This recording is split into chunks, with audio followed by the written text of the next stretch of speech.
जय श्री कृष्ण. जर जेवणासोबत अशी मिरची जर असली ना, भरवा सिमला मिरची, तर एक चपाती माणूस नक्की शिल्लक खाईल. इतकी मस्त झणझणीत आणि चमचमीत ही भरवा सिमली मिरची आहे. तर व्हिडिओ स्किप न करता संपूर्ण पहा आणि या चॅनलवर नवीन आला असेल तर या चॅनलला लाईक, शेअर आणि सबस्क्राईब करा. तर मी इथे ही सिमला मिरची, त्याला ढोबळी मिरचीसुद्धा म्हणतात, स्वच्छ धुवून घेतली आणि त्याचे देठ नाही काढायचे. देठ पण खूप टेस्टी लागतात त्याचे. तर मी त्याचे असे मधातून काप करून आतली जी बी आहे ना ते काढून घ्यायचं. कारण भरवा मिरचीसाठी आपल्याला त्याच्यामध्ये स्टफिंग भरायची आहे.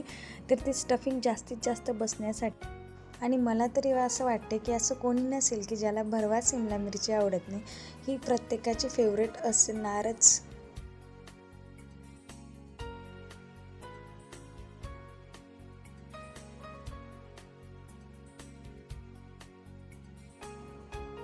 अशा पद्धतीने त्याच्या आतल्या बिया सगळ्या मी काढून घेतलेल्या आहे आणि मिरचीचे अशा पद्धतीने काप करून घेतलेले आहे. तर त्यातले स्टफिंग तयार करण्यासाठी मी तर भाजलेले शेंगदाणे घेतलेले आहे, 9-10 लसणाच्या पाकळ्या, कोथिंबीर, 2 हिरव्या मिरच्या आणि कढीपत्त्याची पानं पण थोडीशी अशी भाजून घेतलेले आहे आणि तीळ पण थोडीशी भाजून घेतलेले आहे. कढीपत्त्याची पाने जर भाजून घेतले ना ते मस्त बारीक होतात आणि टेस्ट पण खूप छान येते. कढीपत्त्याने ब्लड सर्क्युलेशन चांगलं होतं. अशा पद्धतीने मिक्सरच्या भांड्यामध्ये कोथिंबीर, कढीपत्ता, लसूण, हिरवी मिरची आणि भाजलेले तीळ आणि शेंगदाणे टाकायचे आहे. शेंगदाण्याचे निघेल तेवढे साल काढून घ्यायचे. त्याच्यामध्ये अर्धा चमचा जिरं, अर्धा चमचा लाल तिखट, अर्धा चमचा हळद आणि चवीपुरतं मीठ टाकायचं आहे. अर्धा चमचा मीठ टाकायचं आहे छोट्या चमच्याने. आणि काही मसाले, इथे 1 चमचा मी गरम मसाला घेतलेला आहे आणि 1 चमचा धना पावडर घेतलेली आहे आणि 1 चमचा कांदा लसूण मसाला घेतलेला आहे. खूप मस्त टेस्ट येते याला. आणि याच्यामध्ये आपल्याला 1 चमचा तेल टाकायचं आहे. तेलानं काय ना तो मसाला असा चिकट होतो आणि मिरचीचा बाहेर येत नाही. आता हे मिक्सरमधून छान असं बारीक पेस्ट करून घ्यायची याची. बघू शकता सगळं साहित्य कसं मस्त बारीक झालेलं आहे आणि इतका मस्त स्मेल सुटला होता या मसाल्याचा, खूपच छान लगे. आता मिरची अशी आपण जी मधोमध काप केले होते मिरचीची, त्याच्यामध्ये आता अशा पद्धतीने ही स्टफिंग पूर्ण भरून द्यायची आहे. पूर्ण भरगच्च भरायची सगळीकडे. आपली जी आहे भरवा मिरची, सगळीकडे जर मसाला लागला तर मिरची तेवढीच खायला खूप मस्त लागते. वरण भात आणि त्याच्यासोबत जर तुम्ही अशीच भरवा सिमला मिरची केली तर जेवण अप्रतिम होतं आणि जेवणाची चव वाढवतं. अशा पद्धतीने त्याच्यामध्ये मी स्टफिंग पूर्ण भरून घेत आहे. बघू शकता पूर्ण गच्च स्टफिंग भरायची आहे. ही स्टफिंग बिलकुल बाहेर येत नाही आता, कारण याच्यामध्ये आपण तेल वगैरे सगळे टाकलेलं आहे आणि सगळं साहित्य भाजून घेतलेलं आहे. विशेष म्हणजे आता त्याच्यामध्ये परत मी बघू शकता दुसरी पण सिमला मिरचीमध्ये असंच अशा पद्धतीनं हा मसाला भरून घेत आहे.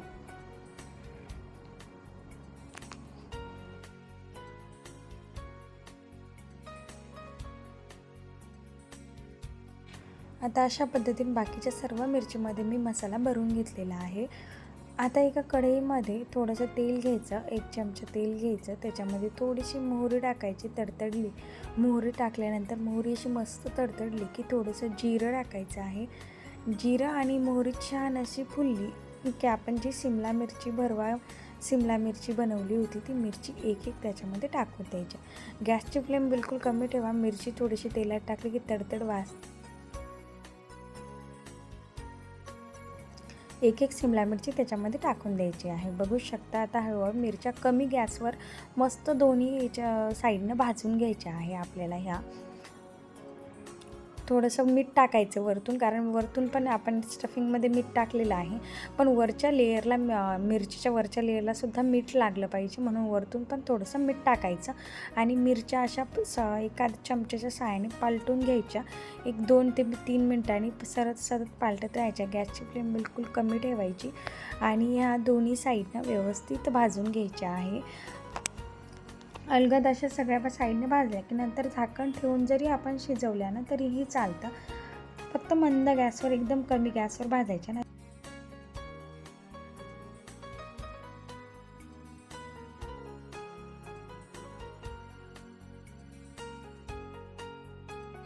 अशा पद्धतीने बघू शकता सगळ्या मिरच्या अशा भाजून घेत आहे. मिरची पाहता क्षणी तोंडाला पाणी सुटेल इतकी मस्त ही मिरची असते आणि चवीला तर म्हणसाल तर भन्नाट झाली होती.